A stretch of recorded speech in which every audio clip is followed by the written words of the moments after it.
Nakarating na sa pamunuan ng WBO ang naging imbestigasyon ng Japan Boxing Commission patungkol sa naging huling laban nitong hapon na si Kinosuke Kameda kontra sa ating kababayang si Janriel Casimero. Ganun pa man, hindi pa malinaw kung pinaburan nitong WBO ang nasabing naging initial investigation. Ganun pa man, mula po sa ating nakuhang impormasyon ay formal nang binawi ng Japan Boxing Commission itong talo ni Cuadro Alas kontra sa nasabing hapon na kung saan ay hindi daw nila ilalagay sa official na talaan ang nasabing naging laban nitong si Kameda kontra Casimero. Para po sa kaalaman ng lahat ay meron pong talaan itong Japan Boxing Commission sa mga naging laban ng lahat ng kanilang mga Japanese fighters. Okay?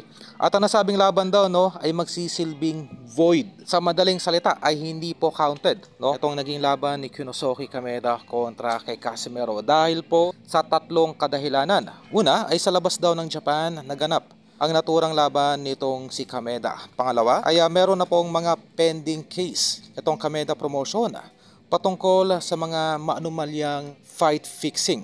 Pangatlo, yung obvious po na pagsamantala sa mga foreign fighters kagaya ni Cuadro Alas na kung saan ito ay binibigyan ng mga short notice at inuobligang lumaban kaagad sa kanilang mga regular fighters. Okay?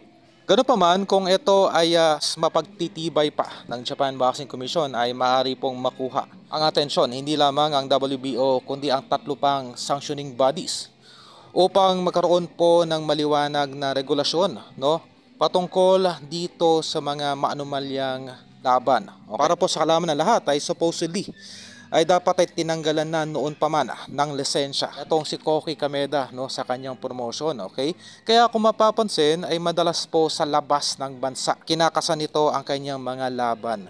Okay? Dahil hindi po ito makakuha ng local license sa mismong bansa nito sa Japan. Kaugnay po sa naturang balita ay nagpasalamat pa rin itong si Cuadro Alas ng mga Japanese boxing fans dito sa ating pambato na kung saan ay majority pa rin sa mga Japanese boxing fans ang naniniwala na kung mabibigyan lamang po ng sapat na oras, training program at conditioning itong si Cuadro Alas, ito pa rin ang kanilang itinuturing bilang isa sa mga pinakamabigat na posibleng makalaban kundi ang the Japanese monster na si Naoya Inoue.